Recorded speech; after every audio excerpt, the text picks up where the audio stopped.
no, de rencor por esa entrega de Ucrania, ¿no?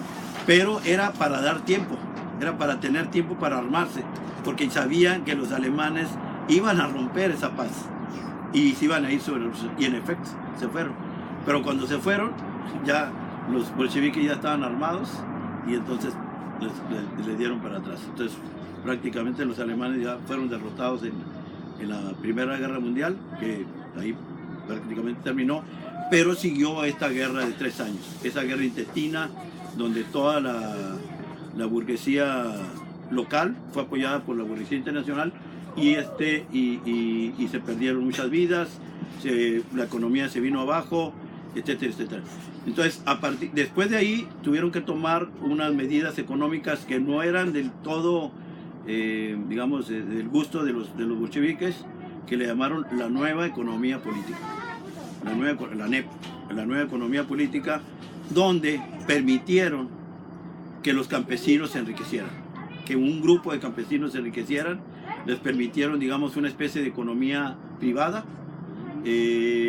no repartieron la tierra como se hubiera aconsejado, pero porque no había recursos. O sea, bueno, hay muchos argumentos ahí. Rosa Luxemburgo también critica a los bolcheviques antes de ser asesinada por las medidas que tomaron del 17 al 19, los bolcheviques, en particular Lenin y Trotsky, pero ella cuestionó mucho la política de los bolcheviques. Dice, la primera cosa, dice, si tú haces una revolución y repartes la tierra en forma particular, en forma individual, esos campesinos van a tener una propiedad y esos campesinos van a tomar una conciencia pequeño burguesa.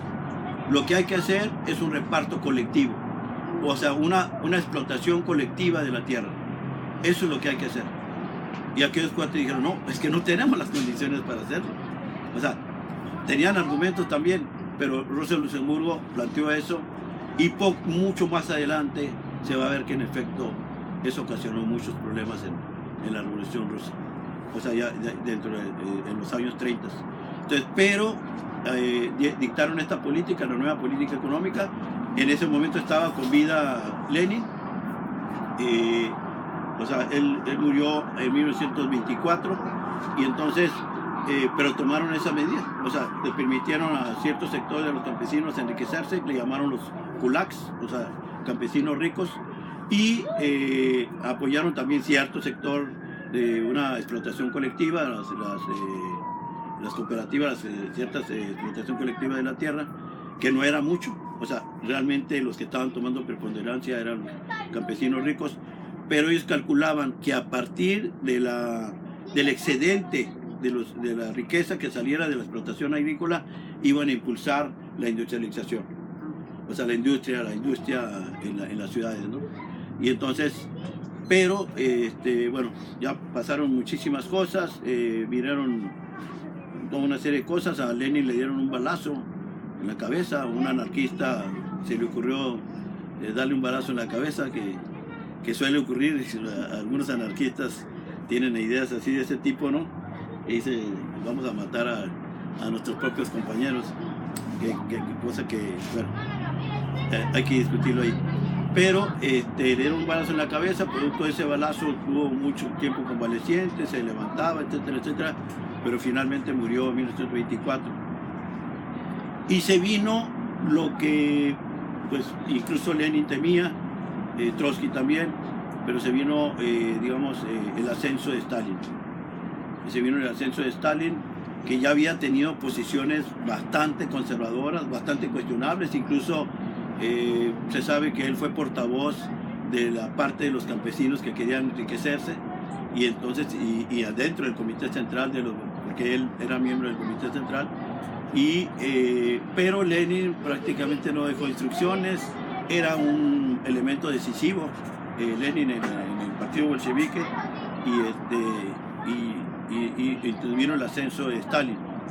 Stalin al principio empezó a negociar con las diferentes fracciones. Estaban por otro lado Kamenev, Zinoviev, otro grupo, estaba Trotsky. Ellos formaron una especie de oposición de izquierda para oponerse a ciertas políticas de Stalin, pero no,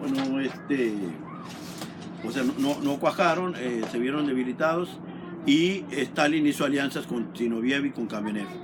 Hizo alianzas con otros, con Bukharin sobre todo, que también era un teórico del partido bolchevique, y empezó a implementar una política pues bastante equivocada, ¿no? Impidieron las fracciones, prohibieron las fracciones dentro del partido. El partido mismo se había transformado de ser un partido con aquel origen bolchevique prácticamente en 1924, 1925, 24, quedaba solamente 8% del partido eran de los viejos bolcheviques. La gran mayoría había muerto, otros estaban marginados, y entonces del partido bolchevique, aquel que había hecho la revolución, quedaba un 8%. Entonces la gran mayoría era gente nueva, arribistas, oportunistas, gente joven sin mucha formación, y entonces prácticamente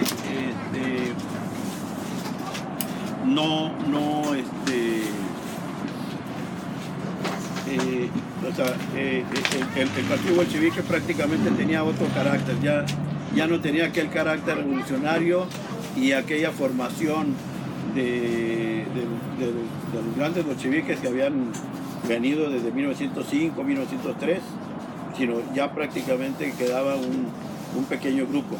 Este pequeño grupo también tuvo desviaciones, ¿no? O sea, se habla mucho de que Kamenev y Zinoviev tenían mucho peso en Moscú, y ellos habían tomado decisiones bastante, incluso a veces hasta más dañinas que las que estaba tomando Lenin en Leningrado, en San Petersburgo, ¿no? Y entonces ahí se dan diferentes alianzas, pero bueno, se dan toda una serie de políticas totalmente equivocadas. Políticas equivocadas a nivel internacional. Ya se había formado la Tercera Internacional en 1919, o sea, cuando el partido bolchevique se transformó en partido comunista de la Unión Soviética, el PECUS, ¿verdad? Y entonces se habían formado la Tercera Internacional, habían impulsado los partidos comunistas en el mundo, y pues el PECUS era prácticamente la cabeza de esa internacional. Pero hasta en vida de Lenin, la Tercera Internacional, que le llamaban la Comintern, prácticamente implementó toda una serie de políticas bastante acertadas a nivel internacional. Ellos, o sea, Lenin, Trotsky y otros, tenían la esperanza, Prevachensky, otros, tenían la esperanza que se diera una revolución en Alemania.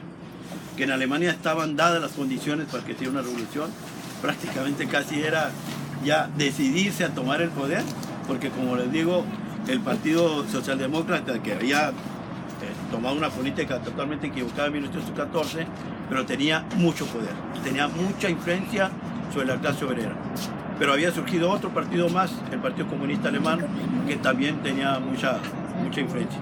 Y entonces, en Alemania estaban dadas las condiciones, pero también donde se estaban dando las condiciones era en China. Y en China, exactamente después de 1926-27, la Comintern, la Tercera Internacional, dirigida sobre todo por el stalinismo, dictan una alianza entre el Kuomintang de Chiang Kai-shek y los comunistas, el Partido Comunista Chino. Y entonces esa alianza los lleva prácticamente a un fracaso rotundo. Hacen una matazón tremenda. O sea, Chiang Kai-shek asesina a cantidad, a miles de obreros, a miles de obreros comunistas, y entonces viene un fracaso ahí. Se da un gran fracaso. Hay otro fracaso también en Inglaterra. En Inglaterra, en lugar de apoyar a los mineros, a los obreros ingleses contra el gobierno inglés, hacen una negociación así muy torcida, y entonces los mandan a negociar en Inglaterra. Y lo mismo pasa en Francia, lo mismo pasa en otras partes. Entonces, prácticamente tienen políticas totalmente equivocadas. O sea, bueno, para no ir muy lejos, aquí con Sandino, César Augusto Sandino, que se había levantado contra los yanquis en Nicaragua, a él lo caracterizan como un aventurero, cuando realmente los sandinistas sacaron a los yanquis en 1930 y tantos. Y entonces, de ese tipo de políticas se implementa el estalinismo, unas políticas totalmente equivocadas, y etcétera. Ahora,